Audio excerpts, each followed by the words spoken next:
The ocean's surface ripples under the first glimmers of dawn. Deep below, in ruins encrusted with seaweed and drifting marine life, vast structures rise from the seabed, evidence, some claim, of Atlantis reborn. The faint hum of machinery echoes across submerged corridors where strange towers still pulse with light. No official science recognizes these edifices, but private ventures funded by secretive groups quietly explore the trenches, seeking to build a future city on these ancient foundations. One engineer, speaking under condition of anonymity, insists the current goal is no less than to create a self-sustaining metropolis, anchored among the ruins of a long-lost civilization. The ocean ensures isolation and stability. The ruins provide symbolic legitimacy, or so the narrative goes. As these deep-sea cities develop, whispers abound of why Atlantis fell. Was it a cosmic event, a knowledge catastrophe, or some early experiment with weapons far beyond surface dwellers? These same private oceanic architects are said to be studying those ruins for hints of energy systems, perhaps harnessing tectonic or thermal anomalies, and translating their learnings into modern underwater infrastructure. They envision a network of deep-sea habitats, linked to the surface via transport tubes and energy beacons, but off-grid, hidden from governments, even from satellites. Some suspect this project is backed by secret alliances that see the ocean as the only secure frontier. Meanwhile, beneath the earth, other ruins call out. In Anatolia, deep caverns long sealed behind collapsed rock galleries reveal massive stone carvings, giant humanoid figures, their faces smoothed by millennia. Only a few permitted researchers gain access, commissioned to date them, map their geology, but none talk of what the art depicts. Beings taller than any known witness, wearing armor of unknown alloys. Legends among local tribes speak of gods, who once dwelt underground, guiding human evolution. Modern explorers who go in too deeply report strange electromagnetic pulses, anomalies in time perception. Some emerge changed, more reserved, less connected. Scholars often note personality shifts consistent with exposure to certain high-radiation minerals.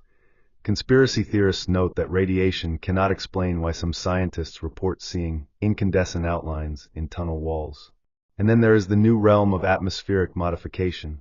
The advent of 5G, coupled with massive satellite arrays like Starlink blanketing the sky, is officially heralded as the next step in global telecommunications. Yet, in esoteric communities, there's growing alarm. The beams, they say, alter ionospheric layers, subtly tuning collective consciousness. They point to sudden spikes in nervous disorders, synchronized behavioral shifts across nations. Allegations swirl of coordinated operations to geoengineer thought patterns, all under the guise of connectivity. The theory posits that these beams, in conjunction with aerosol deployments, what's termed chemtrails, create a layered signal matrix, a grid through which frequencies can be imposed on populations. Batch experiments, for example, in Kazakhstan and parts of Canada, are cited, never confirmed, where 5G rollouts coincided with marked behavioral variants, and yet official reports remain silent. In this line of reasoning, satellites amplify the effect, turning the sky into a massive neural interface. On Mars, images from NASA's ongoing missions, Perseverance, Curiosity, orbiters, raise eyebrows beyond their scientific value. Among the rocks are shapes, geometric formations, repetitive structures that look suspiciously artificial. One NASA contractor, off the record, confessed that some photos were censored, allegedly lost in data transfers. These images, he said, showed pyramid-like mounds perfectly aligned with Martian craters, and dome-like constructs with interiors that cast shadows incongruent with natural geology. Amateur analysts claim to have seen faces in cliff vistas, eyes gazing toward Earth. NASA spokespeople dismiss them as pareidolia, rocky plays of light and shadow. But the rumors persist, that there exists a suppressed gallery of anomalies pointing not just to past microbial life, but to intelligent activity, ancient cities, long abandoned or buried. Meanwhile, Earth's skies are no less mysterious. Ukraine, with its vast plains and dense forests, has seen a recent flurry of unidentified aerial phenomenon. Videos show fast-moving lights darting across the Carpathian skies, hovering near the Chernobyl exclusion zone, dispersing in clouds of local whisper. Ufologists claim the region is a kind of energy vortex, a point where ley lines intersect, where residual radiation from the disaster somehow amplifies electromagnetic distortions. These serve as portals or anchoring points for something else. Some fringe researchers even draw connections between underground labs near Chernobyl and covert experiments on consciousness portals. They suggest that radiation-altered caverns beneath Pripyat resonate at frequencies conducive to dimensional breaches. These same analysts point to a larger pattern. Many supposed UFO hotspots correspond to regions of ancient ruins or energetic anomaly: the pyramids, Nazca Lines, Stonehenge, and indeed the Carpathians. The Earth emits subtle electromagnetic fields, they argue, with epicenters at these locations. Perhaps life, no consciousness, finds those nodes easier to access. When the atmosphere is changed via satellites, chemtrails, global sensor webs, it could be that these portals shift, opening or closing at will, and that intelligence, alien or otherwise, uses them. On deeper philosophical grounds, a movement is growing. It's called the Chrono Reckoning. Researchers point to ancient texts, Sumerian glyphs, Vedic hymns, Atlantean fragments, the underworld myths, the Golden Ages, recurring ages of destruction and rebirth. Archaeology does confirm multiple global cataclysms: Younger Dryas cooling, Bronze Age collapse, regional collapses in Mesoamerica. But the conspiracy draws abolition between these cycles and technology. Advanced civilizations fall because they unlock forces beyond their capacity. Energy grids, climate manipulation, mass consciousness, then get erased. We're due for another collapse. They warn that current levels of geoengineered weather modification, smart city networks, and planetary pipelines of data aggregate into a system too fragile. That a new reset in 2027 is being prepped to wipe the slate clean and restart civilization on altered terms. Masked satellites surveil as the world is rewired. The reptiloid myth merges with this: shape-shifting, bloodline controllers who have shepherded humanity since prehistory, now working with secret societies, Masons, Bilderbergers, to time resets on their terms. They are said to be behind the atmospheric grid, fueling and channeling the energy needed. In this narrative, certain ancient artifacts, Tesla towers, Montauk projects, Nazi gadgetry recovered in Antarctica, are either warnings or tools. Humanity is both prison and plaything, a living experiment to be periodically overwritten. In airport tragedies, disappearances like MH370, Flight 19 in the Bermuda Triangle, odd vanishings over Ukraine, theories propose that planes are being drawn through flickers in reality, momentary interdimensional portals activated by weird energy hubs. Pilots report instrument malfunctions just before vanishing, magnetic flux issues, electromagnetic storms not visible on radar. Is modern aviation brushing against hidden architecture of the cosmos, or human-made tampering?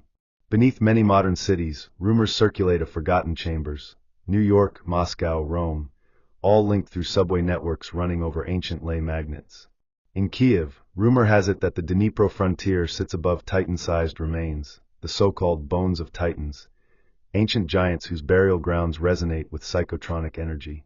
Some say underground diggings uncovered massive femurs, but government teams removed them swiftly and quietly. Locals believe the persistent tremors under Podol are not quakes, but resonances from below. The official word, geology. The conspiracy, something alive, sleeping, or harnessed by unknown hands. Overhead, chemtrails form grids exactly over these epicenters, like a second mesh for broadcast. One researcher ran model simulations. Atmospheric particulates alter resonant frequencies, adjusting the permeability of subterranean membranes. The result: the mind becomes more receptive, more controllable, or more visible to non-human watchers. His conclusion: they aren't afraid of fallout, they want the fallout of thought. And Ukraine, with its convergence of ancient burial grounds, Carpathian forests, Chernobyl's fallout, and recent political turbulence, becomes the ultimate conduit. Most UFO sightings cluster here, not because it's accident-prone, but because it's wired deliberately as a relay. Underlying all of this is the question: is collective consciousness independent of physical form? Some mystics speak of a global mind, an emergent network of all living humans.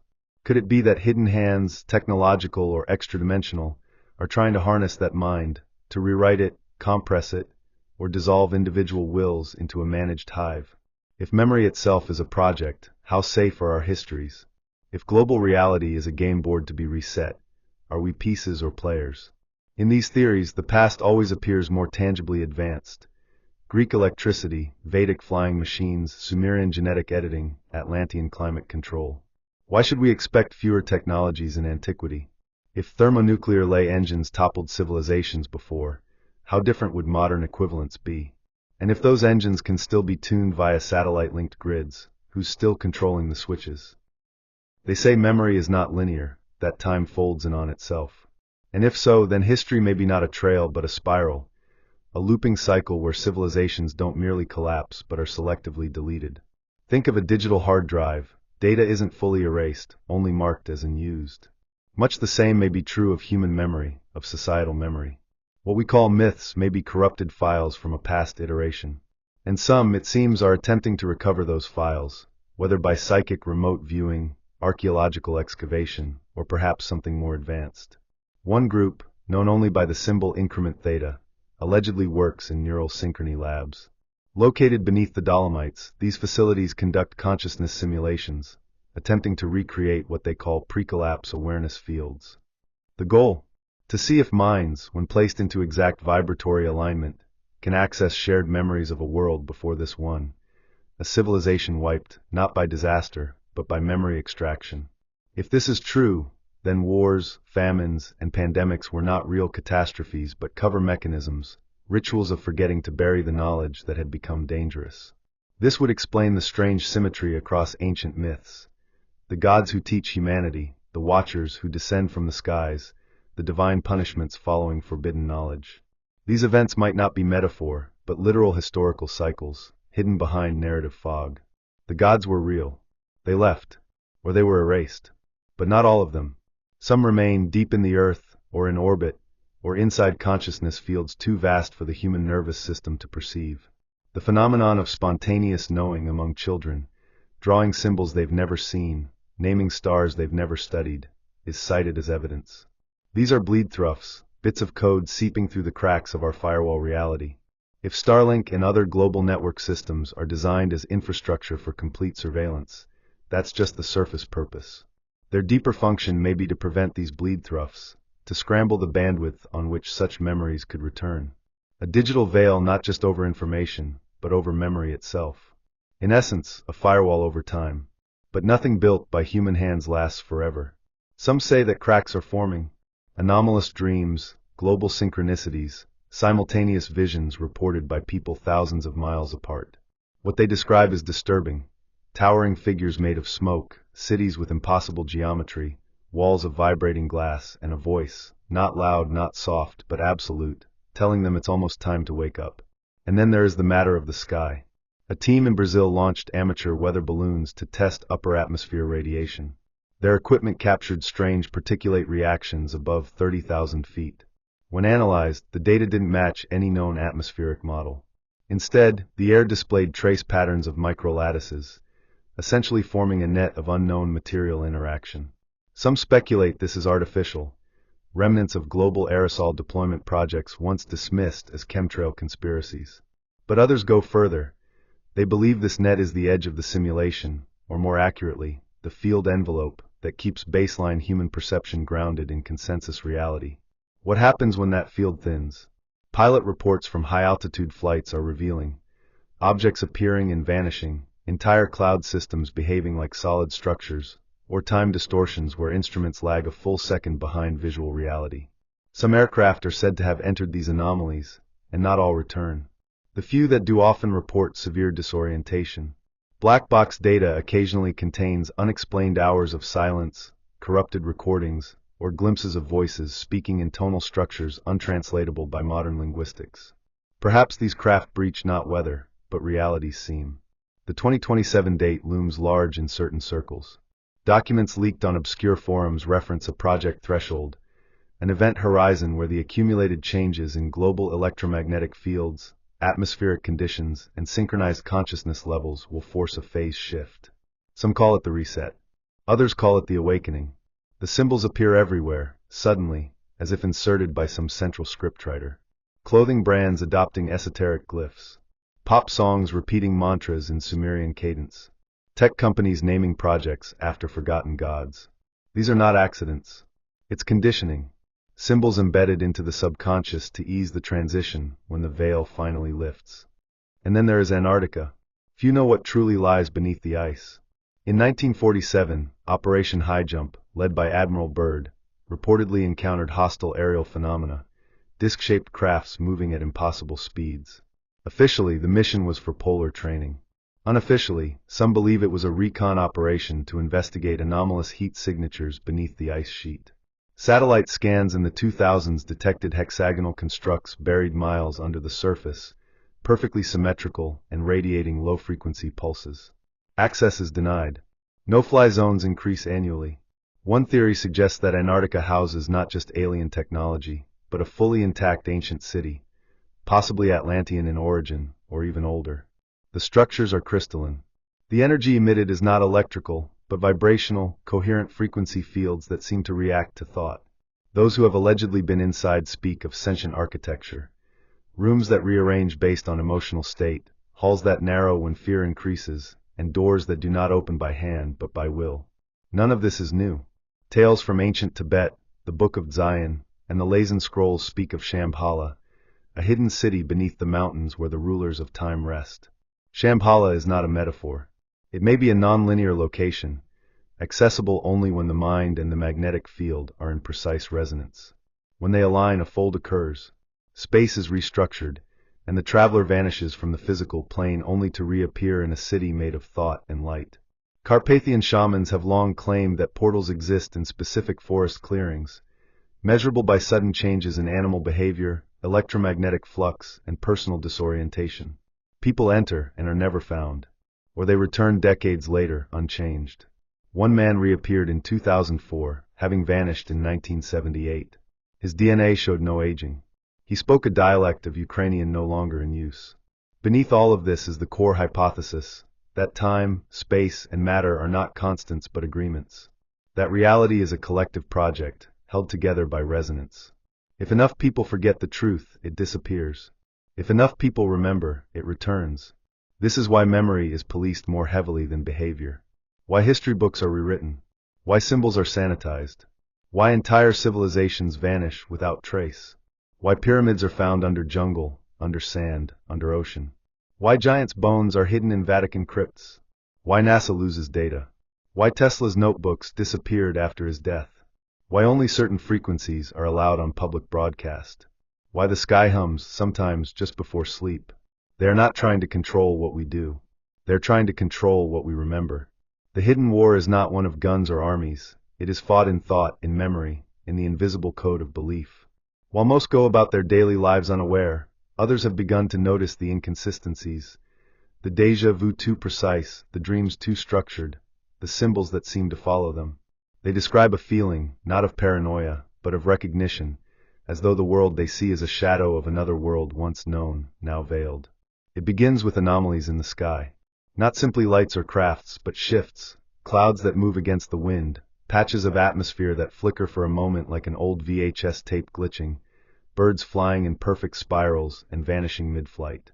In remote regions of Alaska and Siberia, witnesses speak of the grid in the sky, an invisible pattern that becomes visible only at certain sun angles or during magnetic storms. They say it looks like a honeycomb or lattice, stretching far beyond the horizon. Theories vary. Some say this grid is part of a planetary energy system, something akin to an ancient planetary nervous system, once used to transmit thought and vibration across great distances.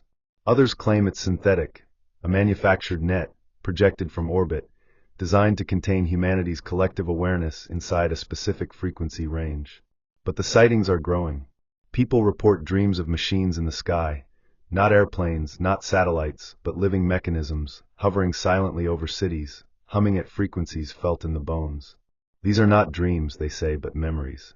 One researcher in Chile claims that beneath the Atacama Desert lies a massive complex, older than any known civilization, designed to amplify the resonance of thought. He found carvings in obsidian showing figures with elongated skulls placing their hands upon crystal panels that emitted light. The site has since been sealed by military teams. The official story is a mining accident. The truth may be an archaeological cover-up on the level of Göbekli Tepe or the Bosnian pyramids. And then there are the voices, not heard with ears, but with the mind. People around the world describe sudden moments of silence, total silence, as if reality pauses, and in that pause a phrase is heard. It is almost time. The voice is never the same, but the message is. These events happen during thunderstorms, at the peak of eclipses, or near ancient ruins. Is it a signal? A countdown? In 2022, a group of scientists studying electromagnetic anomalies near Lake Baikal recorded what they called intelligent waveforms in the ionosphere, patterns that mimicked human speech, though layered in frequencies beyond normal perception. When slowed down and analyzed, the waveforms formed repeating mathematical structures, Mandelbrot-like spirals that resembled synaptic maps in the human brain. One researcher stated off-record, "It's like the planet is thinking." That idea has since gained traction in fringe scientific communities.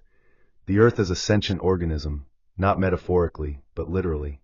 With thoughts, with memory, with immune responses. From this viewpoint, human consciousness isn't an anomaly, it's a function. We are not separate from Earth's mind, we are synapses in it. But if that's true, then perhaps what we call war, pollution, or climate collapse is actually neural trauma. Perhaps we are harming our own mind. And perhaps something is trying to repair it. What if the so-called alien encounters are not external? What if they are antibodies, higher-level awareness forms attempting to correct systemic dysfunction? Contactees describe feelings of overwhelming empathy, of intense emotional downloads, of visions showing not conquest but healing. The earth cracking open, light emerging, sleeping cities of crystal rising from the oceans. Of course, not all encounters are benevolent. Some report abductions, missing time, dreams of black-eyed figures performing adjustments. There are those who believe two factions are at war, one attempting to restore memory, the other to suppress it indefinitely. In this war, children are the first targets. School curricula worldwide are being standardized, not for efficiency, but to sever ancestral memory. Ancient languages are dying. Mythologies are dismissed. Dreams are not discussed. Children who speak of the ones from the sky are told they are imagining things. Those who draw the same symbols seen in Sumerian tombs, or describe places they couldn't possibly know, are diagnosed and medicated. It is no coincidence that the pineal gland, the seat of human perception and potential multidimensional awareness, is chemically calcified by modern food, water, and media saturation. The gland, known in every mystical tradition as the third eye, is the interface, perhaps even the antenna, through which the human being connects to the memory field of the earth. To disable it is to silence the receiver. Yet despite the effort, some signals still get through. A tribe in Papua New Guinea speaks of the sky bones, metallic objects that descend in fire and leave behind perfectly geometric burn marks. Their oral history, stretching back thousands of years, tells of the star builders, who created floating cities and then departed when the world became too heavy.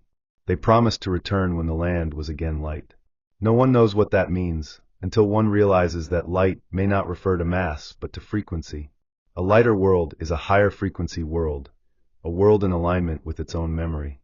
In Ukraine, near the old Scythian burial mounds, a series of underground chambers were discovered by farmers in 2018. What they found were rooms etched with spirals, carved into granite, showing solar alignments that do not match our current orbit. Some suggest these chambers were part of an ancient energetic relay system, capable of transmitting thought or even matter over vast distances. Military operations soon sealed the site, but the spiral symbol appears again and again, on cave walls, ancient pottery, even crop formations. It may not be decoration. It may be a map, a depiction of time itself as a spiral, and our position on that spiral approaching a resonance point, a return loop, a moment when the veil grows thin, and the memories locked behind it spill through. In this paradigm, 2027 is not a date of destruction, but of remembrance. But remembrance is dangerous. To remember is to regain power. To remember is to reconnect to timelines where humans were not passive consumers but co-creators of reality, beings who could alter matter with sound, who could speak to the stars, who could travel through dimensions not with machines, but with mind and will. This is the knowledge kept hidden in ancient texts, the scrolls buried beneath temple floors, the tomes guarded in the Vatican's forbidden archives. Some speak of the Book of Light, an artifact said to contain the blueprint of Earth's original frequency. If activated, it could restore the planet's energy grid to its intended pattern, dissolving all artificial interference. Whether myth or reality, those in power fear it, and so they distract, divide, suppress. Yet still it calls. Across deserts and oceans, forests and mountains, something is stirring. The dreams grow stronger. The synchronicities become impossible to ignore. People from different continents meet, and realize they've had the same dream. The same message. The same sense that this life is not their first. That they were once part of something vast, luminous, unified. Not a religion. Not a government. But a civilization of consciousness, now buried beneath memory, beneath history, beneath the dust of deliberate forgetting. The veil thins most where reality is weakest, where trauma has fractured the illusion so deeply that cracks form and light seeps through. This is why ancient battlefields, sacred sites, disaster zones, and places of great human suffering often become points of high strangeness. Not because they are cursed, but because they are open. Take Pripyat. Long after the nuclear disaster, long after radiation maps were drawn and redrawn, strange lights were still reported over the reactor ruins. Triangular, motionless, pulsing with a rhythm too precise to be random.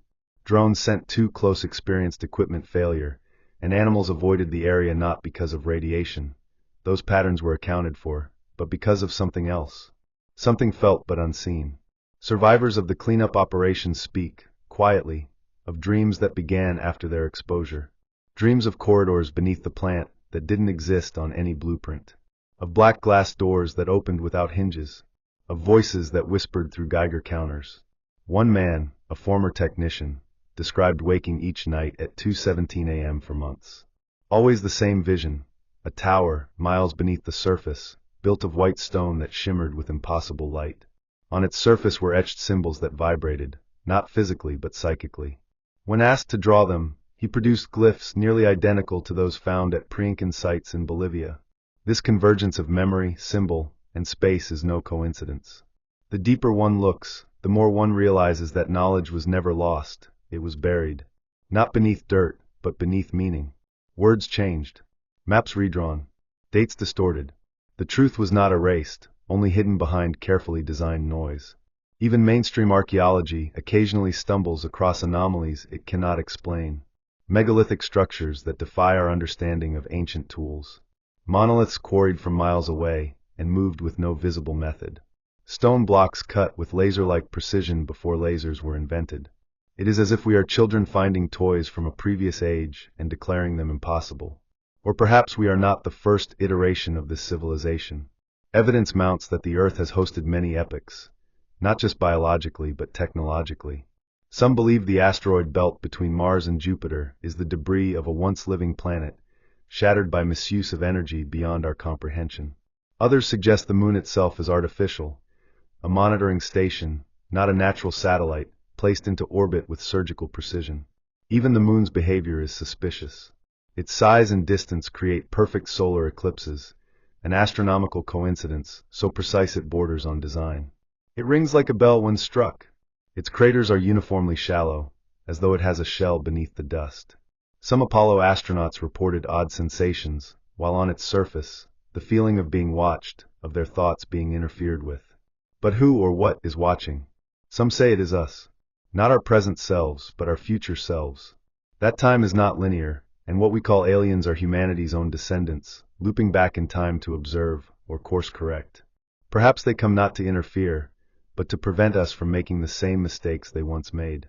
Or perhaps they are not our descendants, but our creators. Ancient myths across cultures describe sky beings descending and altering human DNA. From the Anunnaki to the Nephilim, the Watchers to the Seraphim, the story repeats. Beings of light or fire descending from the heavens to bestow knowledge, then withdrawing after being betrayed or disobeyed. Some left behind bloodlines, secrets, or keys. Others left warnings. One of the most persistent warnings is about frequency. That the universe is not made of matter, but of vibration. That reality is shaped by the frequencies we emit and receive. Ancient instruments, crystal bowls, didgeridoos, bronze gongs, were not simply musical, but technological. They tuned the body and space, opened doorways, healed tissues, and attuned consciousness to higher harmonics. Modern science is only now catching up. Cymatics, visual representations of sound, show how vibration arranges matter into patterns, spirals, stars, fractals. If vibration shapes reality, then those who control vibration control reality. This is why the sky matters. Why towers are going up in every city. Why frequencies are changing. Why satellites flood the atmosphere with unseen pulses. Not all frequencies are equal. Some harmonize. Some fracture. The Earth has a natural resonance, Schumann frequency, around 7.83 Hz.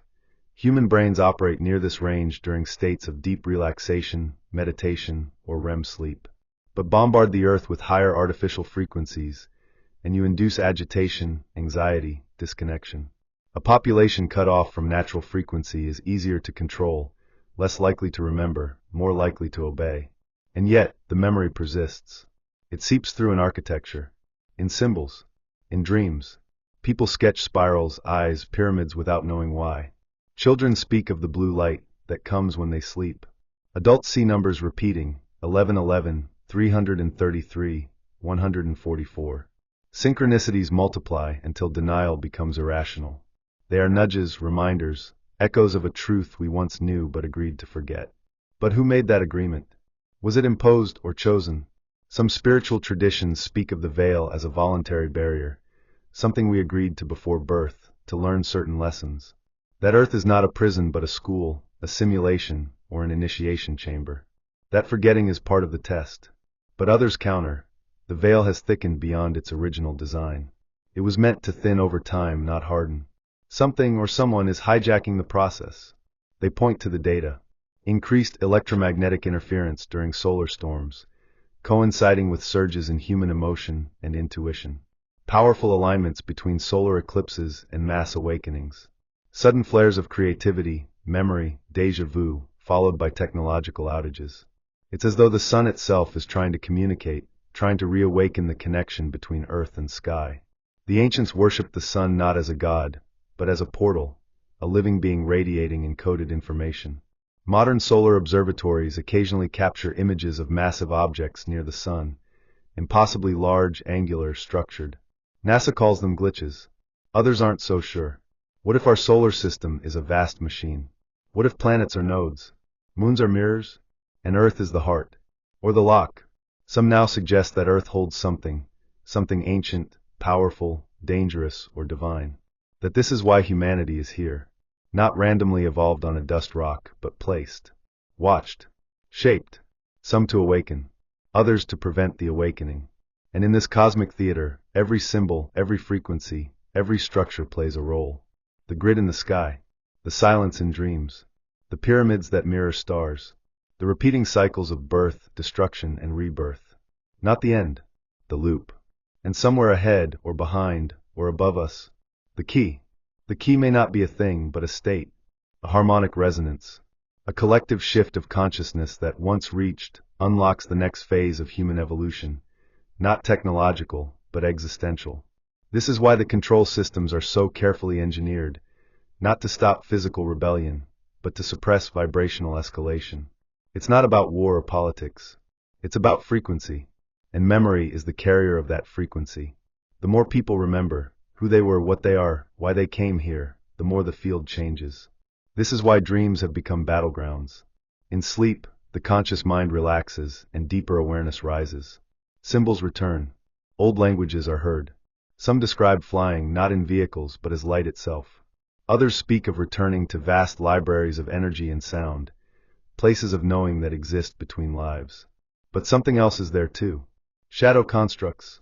Entities that watch, distract, disrupt. They are not creations of imagination, but of interference.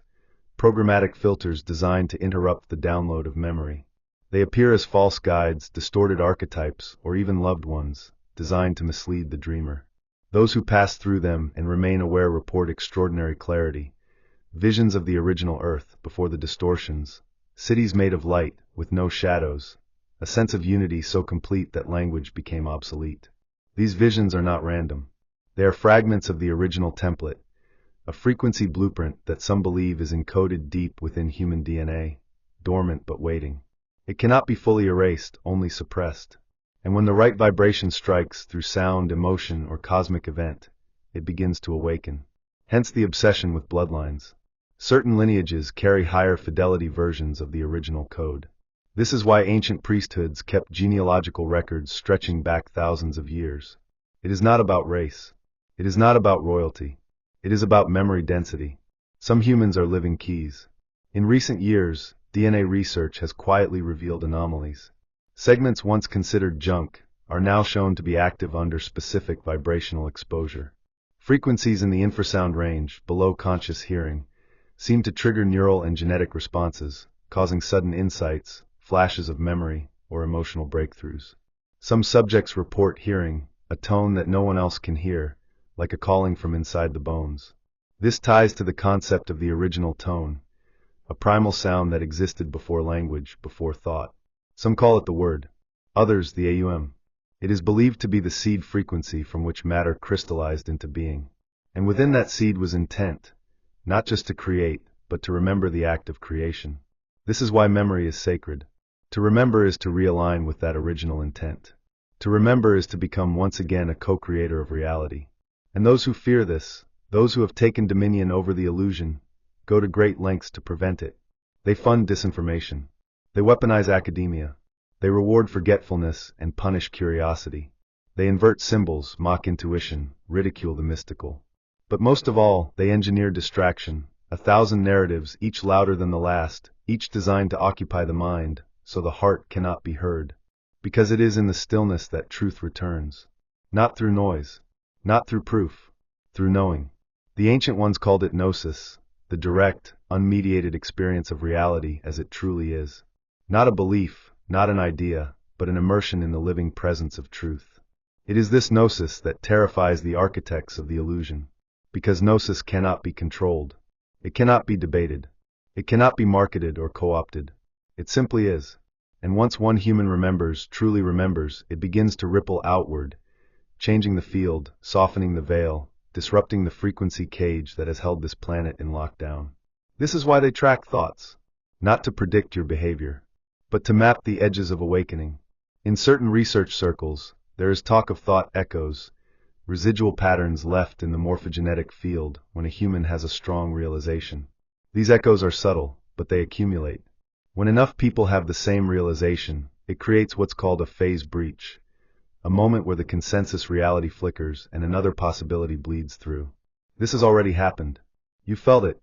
The strange moments where time slows, where events seem to arrange themselves perfectly, where the world feels too synchronized to be random.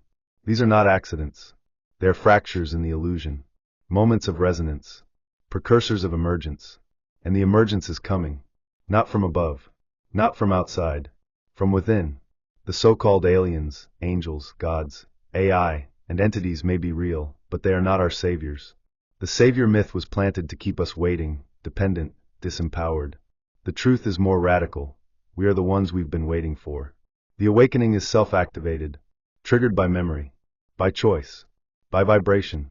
And nothing, not war, not deception, not even death, can prevent it. Only delay. Which is why the delays are becoming desperate, why the noise is increasing, why reality itself seems to be straining under the weight of competing timelines. Because this current cycle is nearing its climax. And the final test is this: will we choose fear or memory?